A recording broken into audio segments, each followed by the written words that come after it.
Fiscal और monetary policy जो आपको व्यवस्थित स्वरोजगारी मंत्रालय बजट और लेबर पार्टी ऑफ इंडिया के जरिए आर्थिक आज़ादी ला रही है, जिससे आपको डबल सैलरी सिस्टम व्यवस्था आ रहा है।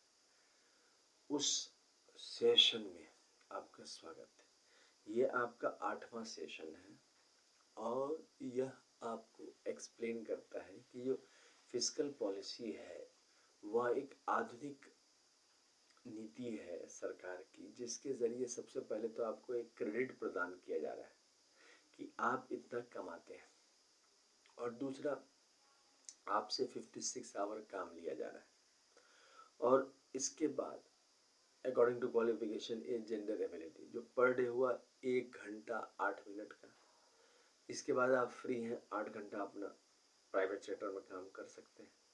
अच्छा, दूसरा आपका जो ऑफिस है वो आपके पास ही रहेगा, मतलब कि इसमें आपको अगर आप दिल्ली में हैं, नोएडा में हैं, कलकत्ता में हैं, मुंबई में हैं, कहीं भी है तो एकदम आपके पास ऑफिस रहा और वहाँ पर आप 1 घंटा 8 मिनट का काम कर दिए पर डे के हिसाब से या महीने के हिसाब से 56 आवर। फ्लेक्सिबिलिटी इतना है कि plateau area, plain area, mountainous area, हर जगह यह प्रशासन आपको सुलभता के साथ उपलब्ध कराता है।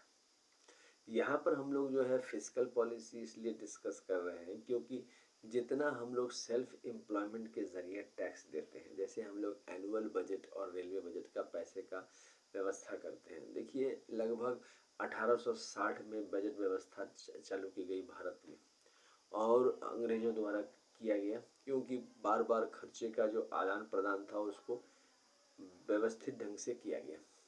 अब देखिए 15 अगस्त 1947 को 33 करोड़ आबादी थी और जो उस समय में जो आपके जिम्मेदार नेता थे उन्होंने इसको आगे लिया, लेकिन बजट में इस बात का ध्यान नहीं रखा गया कि जो एस्टिमेट बजट हम लोग बनाते हैं तो उसमें जो है हर एक व्यक्ति को आ जाए कवर में। इनडायरेक्ट एडमिनिस्ट्रेशन पर जोर दिया गया। खैर 78 ईयर्स बीत चुके हैं। इससे पहले जब 50 साल पूरा हुआ तभी हम लोगों ने आप इसको चीज़ को शुरू कर दिया, व्यवस्थित स्वरोजगारी मंत्रालय बजट बनाना। और 31 अगस्त 2001 से लेकर 28 दिसंबर 2001 के बीच में ट्रूथ ओनली टर्म्स किताब लिखा गया और इस किताब को लिखने वाले अमित कुमार झा थे और इसके जरिए आपको आशीर्वाद प्राप्त हुआ 6 राष्ट्रपति भवन मंदिर दस्तावेज का। पहला हो गया शिव पार्वती वेलफेयर भवन, जो सारे शिव मंदिर जितने भी स्थित है भारतवर्ष में वहाँ। दूसरा हो गया विष्णु लक्ष्मी राम सीता कृष्ण राधा तमिल का। तीसरा हो गया ब्रह्मा सरस्वती लॉ एजुकेशन का। चौथा हो गया आदि शक्ति जगदम्बा मंदिर का। पांचवा हो गया प्रत्येक स्वर्ण वर्ष भगवान भगवती का। और छठा हो गया हिंदू गवर्नमेंट ट्रेजरी का। इसके अलावा 6 और हुए जो माइनॉरिटीज राष्ट्रपति भवन में आते हैं, जैसे आपको हो गया पारसी राष्ट्रपति, जैन राष्ट्रपति, बौद्ध राष्ट्रपति, सिख राष्ट्रपति, क्रिश्चियन राष्ट्रपति और मुस्लिम राष्ट्रपति। तो 6 राष्ट्रपति और हो गए। जैसे ही हम मंदिर दस्तावेज को रखा जाता है गवर्नमेंट के द्वारा तो इसको राष्ट्रपति भवन दस्तावेज कहा जाता है और इसके जरिए वो हमें कॉन्स्टिट्यूशनल फादर माता पिता बन के हमें आशीर्वाद देते हैं और स्वरोजगारी सरकारी नौकरी का हम लोग आरंभ कर देते हैं। और इसमें सबसे बड़ी बात है कि आपको सबसे पहले आपको क्रेडिट मिल जाता है। क्रेडिट जैसे आपको इलिटरेट है तो 165 रुपया पर डे आपको मिला और आपका पैसा बना 2500 रुपया। 56 आवर वर्क हुआ according to qualification age gender ability disability place और फ्लेक्सिबिलिटी। राष्ट्रपति भवन। उसके बाद दूसरा हो गया आपका जो अक्षर का ज्ञाता है, तो अक्षर का ज्ञाता में आपको मिला 180 रुपया और 2750 रुपया। उसके बाद है 5th पास 250 रुपया सैलरी 3500 रुपया। 8th पास 300 रुपया सैलरी 4500 रुपया। 10th पास 375 रुपया सैलरी 5,500 रुपया। 12th पास 430 रुपया सैलरी 6500 रुपया। ग्रेजुएशन 500 रुपया सैलरी 7000 रुपया। पोस्ट ग्रेजुएट 560 रुपया सैलरी 8000 रुपया। एमफिल का हो गया 620 रुपया सैलरी 9500 रुपया। डीलेट का हो गया 680 रुपया सैलरी 10,500 रुपया। और पीएचडी का हो गया 750 रुपया क्रेडिट और सैलरी हो गया 11,000 रुपया। अब यहीं पर रुकना नहीं है, एम्प्लॉयमेंट इक्विलिब्रियम पॉइंट बनाया गया है 50,000 से ऊपर और 50,000 से नीचे। ये मार्केट के हिसाब से रखा गया है। अब मार्केट के हिसाब से पैसा ऊपर नीचे जा रहा है, तो वो पैसे पर कंट्रोल करने के लिए कि क्या हो रहा है, क्योंकि क्या हो रहा है, अनडिस्ट्रीब्यूशन ऑफ द वेल्थ। 78 ईयर बीत चुके हैं और आपको जो है वेल्थ, अब इस चीज़ पर हम लोग बहस नहीं करना चाह रहे हैं। जिसने जितना पैसा लिया उसको उतना पैसा मुबारक।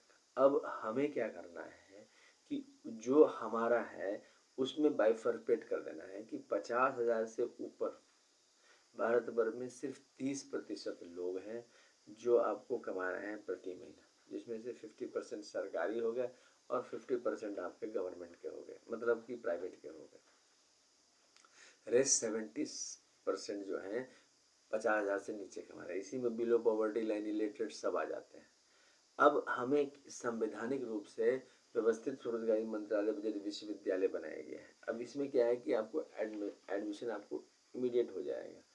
10 MA डिग्री प्राप्त करने पर आपको बुक अवेलेबल है, सिलेबस अवेलेबल है। आपको स्पेशलाइजेशन करना है, जैसे कि PhD करने के बाद BA MA DLED MPhil PhD किसी में स्पेशलाइजेशन करते जाइए, प्लस 56 आवर वर्क करते जाइए। 10 MA डिग्री पर 50,000 रुपया, 20 MA डिग्री पर 1,00,000 रुपया और 30 MA डिग्री पर 1,50,000 रुपया। अब ये आपको समय के साथ आपको सैलरी भी मिला, 56 आवर आप मंथली काम भी किए। 10 MA डिग्री करने में 20 साल लगेंगे, 20 MA डिग्री करने में आपको 40 साल लगेंगे और 30 MA डिग्री करने में आपको 60 साल लगेंगे। लेकिन आपको फ़ायदा ये है कि रेगुलराइज इनकम होता गया, प्लस आप कंटिन्यू रहे तो 4 साल पर प्रमोशन हो गया। तो ये फिस्कल पॉलिसी के तहत एक और चीज़ है, फिस्कल मॉनेटरी पॉलिसी के तहत कि व्यवस्थित स्वरोजगारी मंत्रालय बजट का अपना जो बैंक है और रिजर्व बैंक ऑफ इंडिया में ये इसका अपना व्यवस्थित खाता भी हुआ। मतलब कि जैसे ही एक्ट में सारे प्रावधान किए गए हैं, अब आपको क्या है कि इमीडिएटली आपका जो है एम्प्लॉयमेंट कार्ड तैयार हो गया और साथ साथ आपको 10% pension, 10% gratuity, 10% provident fund, 10% D, 10% ministry benefit आपके फिजिकल क्रेडिट पर आपको मिला। मतलब जो आपने क्वालिफिकेशन प्राप्त किया उस पर आपको मिलता चला गया। अब ये कहेंगे कि ये 10% कहाँ से आया, तो ये वैसे ही आ रहा है जैसे आप कोई भी सामान खरीदे, पेंसिल खरीद रहे हैं, इरेजर खरीद रहे हैं, चप्पल खरीद रहे हैं, कुछ भी आप खरीद रहे हैं, चश्मा खरीद रहे हैं, तो जिसमें भी आप उसमें आपको GST आप दे रहे हैं, तो वो पैसा सरकार के पास जा रहा है, तो वो पैसा आपका फिर रिटर्न हो जा रहा है।